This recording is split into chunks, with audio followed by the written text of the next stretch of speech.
Hey everybody, welcome back. This is the next video in the series. We're still sticking with William Faulkner. Last time I talked mainly about the author himself. I didn't get into this story at all, well maybe not a little bit, but so today we are going to be talking about A Rose for Emily. Now, this story is one of probably Faulkner's most well-known in the realm of short stories, and it's fairly, I would say, fairly typical for his work. It's a good introduction, at least. Obviously, I talked about the Sound and the Fury and how complicated the first. This one's a little bit more straightforward, but it still is mm, can be a complicated read when certain aspects of it are looked at. Now, to start off with, this was published in 1930, first published in 1930.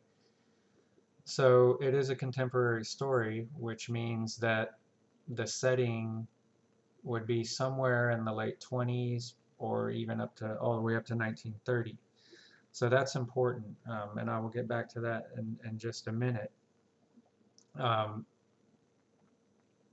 I had said last time for y'all to kind of think about a couple of themes that I think are important in this story. Obviously, I want you to look for anything that you find as well, but a big theme throughout this story is, and it's common in most all of Faulkner's work, is the decay of the Old South and the emergence, the rise, if you will, or the transition into the New South.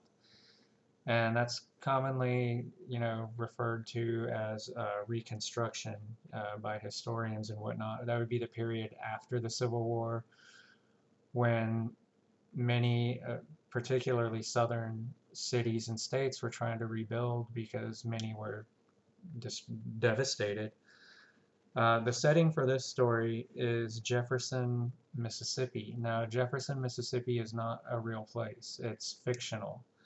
Um, it does have, a lot of people thought it was perhaps Lafayette or Oxford, even maybe, but it's just a fictional town, more or less, in Mississippi, in Yoknapatawpha, which is the fictional county that he created, for this world that he created. So this one doesn't stray. It takes place in Jefferson. Uh, Now, why Faulkner chose the name Jefferson could be just a name he chose. Sometimes there's nothing in a name, but I tend to believe that it could possibly be more symbolic. A lot of these characters are stuck in the past. They can't seem to move on and move forward. Certainly in this story, Emily is symbolic of that. Now, during the Civil War, as you should know or do know, the southern states seceded from the northern states or from the United States, and they became the Confederate States. And the president of the Confederate States was Jefferson Davis. So naming his fictional town and his fictional county Jefferson could very well be in reference to Jefferson Davis. It would not at all, as opposed to, Thomas Jefferson, which is like Jefferson, Missouri, or is named after Thomas Jefferson. But I would suspect it would be more likely Jefferson Davis. So that's the setting for this story. Now, the town itself, as this story starts off, and it does, this story, if you look at all the things that are happening in here, the story spans roughly, 70 years or so, 70 to 75 years, because it talks about, when before Emily, when she was younger, all the way up to her death. She was 74 in the story when she died. So it does cover a pretty large time span, or at least parts of the story. And even though this is a very short story, it's actually divided up into small tiny little chapters, indicated by the, the Roman numerals at the top. Now, some of the devices that are used in this story can seem odd, but they also fit the story, um, and the message. So if we start off with the very first tiny paragraph, I asked you all to think about, outsiders, points of view, narration.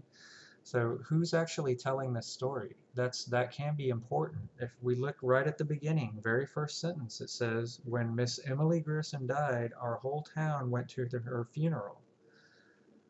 The men through a sort of respectful affection for a fallen monument, the women mostly out of curiosity to see inside of her house, which no one save an old manservant, a combined gardener and cook, had seen in the last 10 years."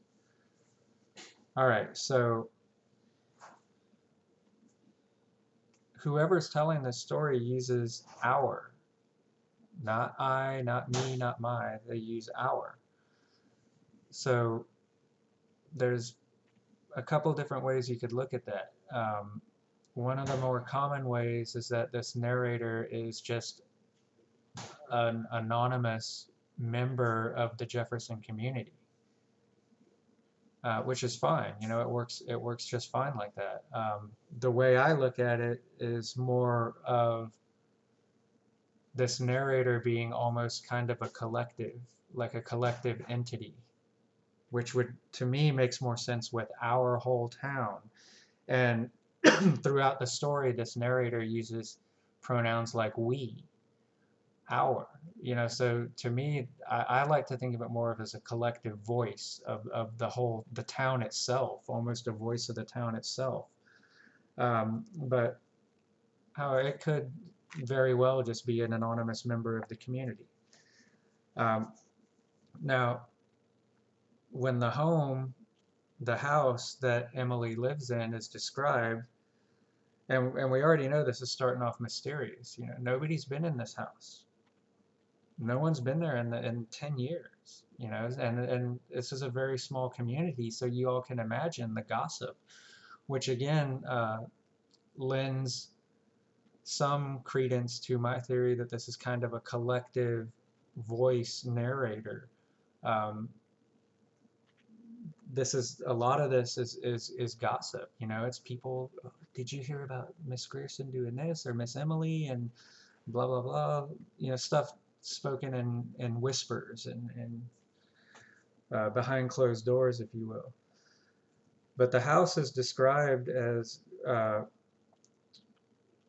decorated with cupolas, spires, scrolled balconies. I mean, it's a fairly majestic house. It's a plantation, so we assume at this point that the Griersons are. It's a respected name. This is a family that has a history in this community, power in this community, and of course money. So, or at least had. We soon learn that this is not the case. Emily's literally the last Grierson. She's the last in the line when the story gets to up toward the present. When she dies, the Griersons die. So this house says that it's in the style of the 70s. Now this story takes place, we're just going to go with in the late 20s up to prior to 1930. So when they say in the style of the 70s, obviously they're talking about the 1870s. So this would have been one of those, kind of stereotypical cliche-looking plantation houses that you'd see in, like Gone with the Wind or something like that. Although not quite on that scale, but this is a rather large house. We see this transition happening very soon, though, as soon as the second paragraph, But garages and cotton gins had encroached and obliterated even the august names of the neighborhood. So this whole old neighborhood, and there's decay above the cotton wagons, and there's gasoline pumps, so there's automobiles. There's all this progress coming in post-Civil War, after, during and after Reconstruction. So we can look at the house itself as a relic of the past. And even in the very first paragraph, tiny paragraph, Emily herself is referred to as a fallen monument. Okay, now you all know that we've seen in our lifetime, when one territory defeats the other territory and there's monuments and statues of that old regime, they tear them down.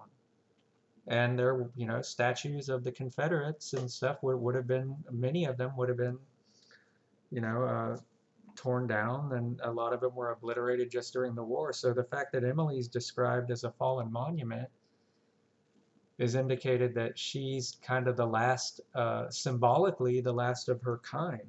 Her family, the Griersons, the Old South, even make it larger.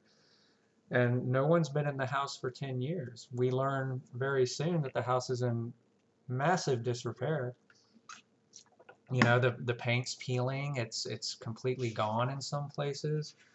The yard is overgrown. It's neglected. And the only two occupants of this house are Emily herself and her servant Toby. And Toby is young and at the beginning of the story, and then he's ages just as much as Emily does. So this story covers about a 70 to 75 year span from the time it starts. Now, where the shift really occurs in the story is in the paragraph that begins, when the next generation, with its more modern ideas, became mayors and aldermen, the arrangement created some little dissatisfaction. So the old mayor, of course, was Colonel Sartoris, and Colonel Sartoris is the one who supposedly, according to Emily, gave her permission not to pay taxes. She says throughout the story, well, talk to Colonel Sartoris. He's remitted my taxes. And remitted usually means that you've paid something in full. If you have a bill and you remit that bill, that means you no longer owe it. So she says that Colonel Sartoris remitted her taxes. Well, come on, y'all. We all know that you cannot pay your taxes in full. You pay them one year, guess what? They're coming right back. It's the gift that keeps on giving. Your taxes, you don't just give them a lot of money and goes, hey, I'm never paying taxes again. That's her claim. We figure out pretty quick that that's really not the case when these new aldermen, which are basically city council guys, in case you've never heard that term alderman, it's basically a fancy kind of an older, more archaic term for just basically a city council. So the new mayor, and the young alderman, the new city council, they want their money. They want their ad valorem and all that stuff from Emily. No, go talk to Colonel Sartoris. Well, of course, we learn from this collective anonymous narrator, uh, she's asking them to talk to Colonel Sartoris, and the man's been dead for at least 10 years. So again, there's several ways we can look at this. We can think that Emily is going a little bit senile. She's losing her faculties, which I think is perfectly understandable. Her father was, from what we get in this story, and I can tell you from others, was a very, very hard man, very difficult man. And she lived under his thumb, his control, for her whole life. And it was just the two of them. She'd try to have suitors, which means people, come by who want to date and possibly marry her, would come by the house. Her father would literally run them off because he thought they weren't good enough for her. So she's lived under this man's control, and when he dies, she can't even really admit that he's dead. Remember, if you all remember, it took the townsfolk had to convince her father had been dead in the living room for 3 days, and they said, hey, come on, he's not taking a nap, we need to get him out of here. So my impression is that Emily is under a lot of mental strain. And if you want to go so far as to say that she has some sort of illness, that she's senile, perhaps, you could go that far when she gets older. But for me, she's just in denial and clinging to this old way of life. Now, this would be more on a symbolic level, that she's just clinging to this old way of life that's dead. It's dead. You know, if you can imagine the columns on the house with the paint peeling and the white paint peeling and whatnot, and the raw wood, old and it becomes almost like, visualizing it, it almost looks, the house, the way I see it, it almost looks like a large kind of a skeleton, and the flesh is kind of peeling off of it. So this decay is a huge theme in the story, and Emily is a human embodiment of it.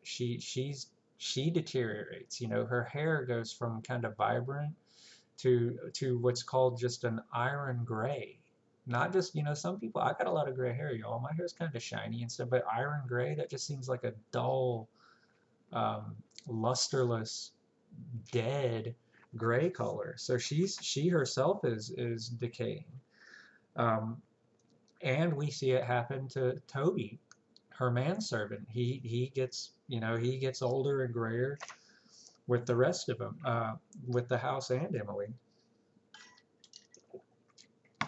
So we get all these early indications of the decay, but also denial and wanting to cling on to it. So when we get to the second part of the story with the Roman numeral 2, the story jumps roughly 30 years from where it started. You know, so she vanquished them, blah, blah, blah. This is the suitors, the people coming by. Her father would vanquish the suitors, and she kept running off the bill collectors. You know, they'd come by, hey, Miss Grierson, we need, you owe your taxes. Well, no, check with Colonel Sartoris. Now, of course, through this second part, the women of the town, the ladies, start gossiping. And eventually they notice that there's this odor coming from the house. Now, we know later on in the story what that is, but as this town is trying to progress and move forward, again, she's still clinging to the past. They're getting paved roads. Now, that's a big deal. In this time period, this little town where everybody's using horse-drawn wagons, now we've got automobiles. They've got a gas station. It's moving forward, so the next step is paved roads. The crew that comes in to pave the roads comes from the north. So again, you can look at that as literally or symbolically. You can read this story either way. Either way, you can get just as much out of it. But if you look sort of at the thematics and the themes, this old town, Emily, is one of the hangers-on that's trying to cling to the old ways and the old life. The North is these guys, this crew, construction crew from the North is literally coming down to obliterate most of what's left of the old ways. They're paving the roads. They're putting sidewalks in. You know, they're moving forward, and again, it's the North coming into the South in a literal fashion, just as the Union troops came in and obliterated the Confederate troops. So either way you look at it, there's still progress is still killing what's left of the old ways. Progress is moving forward, and it's going to take down whatever resists that's in its way. However, as you know, with this crew, the foreman, if you will, is Homer Barron. Now, Homer Barron is, based on description in the story, is basically everything that Emily is not. You know, Emily's demure, she's plump, she's a small, tiny little thing. she's kind of more seen and not heard. I mean, we know she does do some things in her younger years. She would teach porcelain painting to some of the children. The parents would, let them come to the house and she'd give them lessons. She taught piano. So that was about the extent of her outgoing public persona. However, this man Homer, he's big, burly, very kind of robust character, um, very very kind of dominant and just an kind of an outgoing guy. So when you compare the two, they're fairly fairly opposite. And if you notice, I mean, notice in the story, the narrator even makes a point of calling. Here's the foreman when Homer Barron is described. This is in part 3. Um, the construction company came with the riggers and mules and machinery, and a foreman named Homer Barron, a Yankee, makes very special point to say a Yankee, a big, dark, ruddy man with a big voice and eyes lighter than his face. Okay, so that description is so different than Emily's. This is a guy who can take charge, and even the name is symbol Baron. You know, with an O, not with an E, with an O, like a baron. This majestic person. Um, Now, Emily's taken interest in this guy, and of course the gossip, the narrators, no, no, no, poor Emily. Her kinfolk should come for her. She'd never think of a Yankee, not a Northerner, a day laborer. He's not good enough. So that we know that they actually call in her cousins from Alabama. Now they don't really last very long. However, she is getting along better with Homer Barron. And of course that fuels more gossip. Now let's talk a little bit about Homer Barron, because this is something that I've always wondered about, and there's no definitive answer. But we know so far that Emily's father had run off anyone who was interested in her in marriage, or any type of romantic marriage that type situation. Father would, well, now she's on her own, and she's taken a clear liking to Homer, and it seems like he may have as well. But if you look at some of the descriptions of him, the town, or at least this narrator, seems to think that Homer may be gay. He may be a homosexual. Because everyone's saying, well, she's going to get married to him, and they never get married officially or legally, I guess.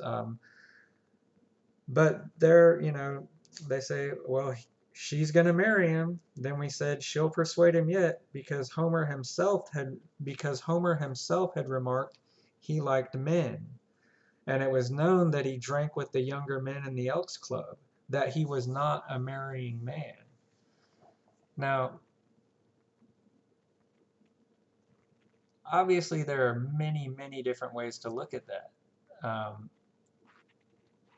If you would like, one could clearly argue that Homer could have been gay, therefore he was not interested in Emily, nor any other woman in the town. Or he could have just been the traditional kind of bachelor forever, kind of a playboy, if you will. But either way that you want to look at it, it could change different aspects of the story drastically depending on how you look at it. But the bottom line is that he's not going to marry her. And she was clearly under the impression that that's where they were going. When she finds out that this is not going to, remember now, she did have special, basically a bath set made up with the initials, a silver bath set. That would have been, back then you would have a shaving cup, because you had to mix your own shaving cream and the brush, and all that, the razor, all that stuff was much different than it is now. And she had a special silver set made up with HB engraved on it. Now that would have been, and it was silver. That would have been a very expensive gift at the time. And the HB is obvious, clearly Homer Baron, and it would have been appropriate for people of her kind of, at least at one point in her life and her family's life of high society, it would have been more appropriate for that to be her wedding gift to him, or an engagement gift, or something, kind of like him giving her an engagement ring. Well, look at this silver shaving set that I got you. So the townspeople know because she had to have it engraved and everything. So when he disappears, that's gonna just fuel the rumor mill even more. Um, and of course, then there's that whole incident where she goes to the apothecary, which is the drugstore, and she orders rat poison. And the foreshadowing in this, just like when we were talking about A Good Man Is Hard to Find, there's tons of foreshadowing in this story, and some of it is a bit heavy. Um, for instance, when she's visiting the druggist, and he's well, do you gonna be killing some rats, Miss Emily? Because he knows that the amount that he's mixing up could kill 10 grown men, basically. So she must have a really bad rat problem. But again, she has her reputation, and her family was, at least at one point, very important. So the druggist just kind of goes, okay, well, and he writes 4 rats on the label because he's covering his own self at that point. He does whatever she's going to use this poison for. He wants to make sure that on the bottle it says 4 rats, because that's what he did it for. So there's lots of foreshadowing as to what's going to happen. Now we do know that Homer does disappear for a while, but then he comes back, and then he disappears forever, and that's when the smell happens. Okay, and if y'all didn't put 2 and 2 together when you were reading it, the townspeople all get together and say, we got to do something about this smell, and the mayor basically is, hey, we can't, she's a lady. Yes, she might be on hard times, but she's still a lady, and she still has the Grierson name. We can't tell her that she smells, or that her house smells. So they all sneak in and pour lime down into the cellar where it's coming from. Well, we all know what happens at the end, so let's just assume at this point that when she did poison Homer, because we know that she did, that initially he may have died in the cellar, which we would just call a basement.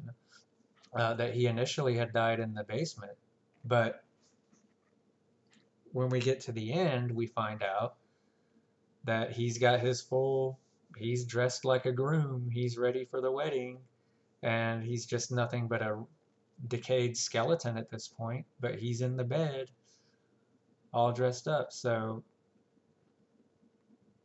somehow he made it, his corpse, which most certainly was in the basement where the smell was coming from, somehow he made it from that basement all the way up into the top floor of the house. Now, we know based on description that Miss Emily was a very small person. She was tiny, little tiny frame. Homer was a big, strong man. Only 2 people knew that Homer's dead body was upstairs in the bed. Emily, of course, and who was the other one? Someone we haven't even talked about. The servant, Toby. If anyone could get that man from the cellar up to that bedroom, it would have been Toby. Now, in his situation, even, this is still Jim Crow South, basically, with the black codes and whatnot. Toby wouldn't have had a lot of choice. He would have had to have basically followed whatever Emily told him to do. Now remember, we got to look at the chain of events, okay? So if Toby did bring Homer's body up to that bed in the top floor, he knows how he died. He knows that Emily murdered him. You know, we say poison someone. You poison someone, you're committing murder. So she murdered this man, and Toby, with really no, to me at least, the way I look at it, with little to no choice, had to take part in covering up the crime.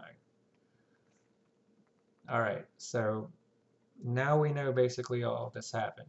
The townsfolk, they can't wait to get into this house for the funeral. It's been 10 years since anyone set foot inside it other than Toby. Toby's not out on the town when he's getting groceries gossiping. So they want to see what's going on. They want to see inside the house. And of course, the big reveal at the end is they find the body in the bed, all decayed. But after he opens that front door and lets those people come in to attend the funeral for Miss Emily Grierson, where's Toby at? Yeah. He went, opened that front door, walked right through the kitchen, walked out the back door, and no one ever saw him again. Now, if you think about that, time and place, first of all, he is a black man. This is still in the Jim Crow South. There's a dead white man upstairs, or what's left of him, skeleton. And then you've got little Miss Emily Grierson. Put your thinking caps, y'all. Who is going to take the fall for that crime? Do you think Miss Emily's going to go to jail for that? Do you think she's going to stand trial for that? When you've got Toby there? Yeah. Yeah, he did the right thing. I would have been out that back door too. So,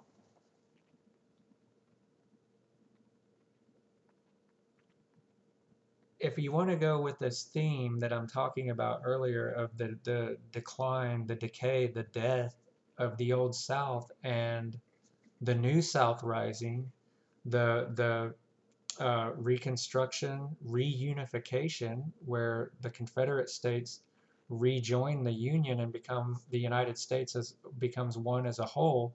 Remember, Emily's a holdout. She's a standard of the Old South, a symbol. She can't survive this. And if you look at Homer Barron, he could almost be viewed as a symbol of the North invading and encroaching in progress, invading and destroying this Old South.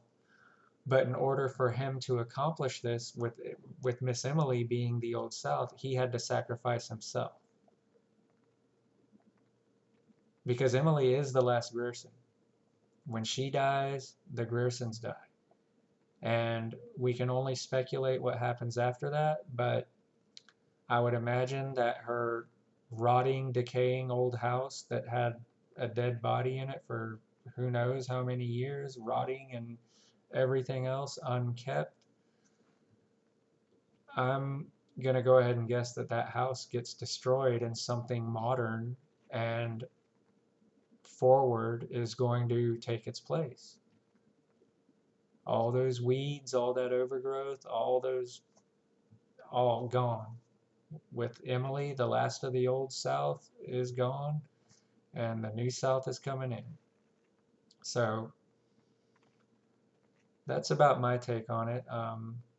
Obviously, there are many, many different ways you can look at it.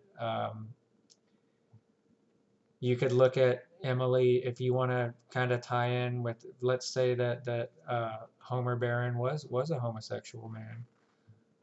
He's in this very, very conservative southern town he's an outsider, he's a Yankee. He's doing all his work with the roads and the sidewalks and whatnot. Well, if he really was and being a Yankee and gay, that would make him the ultimate outsider. Who could he go to for comfort? Emily would also be an ultimate outsider. She's a shut-in, she's a mystery, she's the source of, as far as we can tell, pretty much the entire town's gossip, rumor, uh, innuendo, whatever, all of that. So the two of them coming together could have almost been a refuge for each other. We really don't know. Um, he has a secret side. Maybe him being pretending to be romantically involved with Emily Grierson would have been a really good shield of who he truly is, which in that time and that place would have had to essential to keep that hidden. It literally could have been dangerous, life threatening. So again, y'all, I'm just telling you how I look at it. I want to know what you think. So just I'm going to keep doing this, and I will put up another reading assignment soon. Check D2L. Check it on the days we have class, at least. I'd check it 2 or 3 times a week. Stay on top of things. I've got stuff under assignments. I've got stuff on announcements, all of that. Um, so just keep up with that. And if you have any questions, you can call me. You can email me. Y'all got plenty of ways to get in touch with me. So just take care of yourselves and stay safe, and I'll see you next time.